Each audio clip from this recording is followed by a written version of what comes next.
Hello guys, welcome back. இன்றைக்கி ஒரு புது வீடியோ. இப்போ அவ்வளோதான், என்னோடய ஒர்க் அவுட் செஷன் முடிஞ்சிட்டு நேராக நான் இப்போ சிக்கன் மட்டும் வாங்க வேண்டியது வாங்கிட்டு இப்போ நான் எங்கே தெரியுமா போகிறேன். கடற்கரையில் வந்து ஒரு மரப்பட்டறை இருக்குது. அந்த மரப்பட்டறையில் ஒரு விஷயம் செஞ்சுட்ருக்கோம். அது என்ன அப்படின்னு சொல்லி பார்க்கலாம். Let's go. இப்போ பார்த்தீங்க அப்படின்னா நீங்கள் வந்துட்டேன், கடற்கரைக்கு வந்தாச்சு. இப்போ மரப்பட்டறையில் தான் இருக்கேன் பக்கத்தில். இப்போ நம்ம என்ன பண்ண போகிறோம் அப்படிங்கிறத நான் காட்டுறேன் உங்களுக்கு, வாங்க.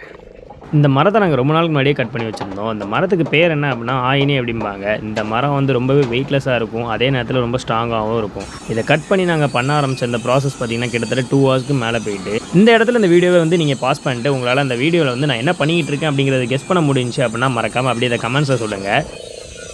ரீசெண்டாக பார்த்தீங்கன்னா புது ஃப்ளேவர் ஒன்று வாங்கி ட்ரை பண்ணியிருந்தேன். நான் இவ்வளோ நாளாக ஏன்டா சாக்லேட் வாங்கி வேஸ்ட் பண்ணேன் அப்படிங்கிறத நான் இன்றைக்கி தான் ஃபீல் பண்ணுறேன். சரி, ஓகே.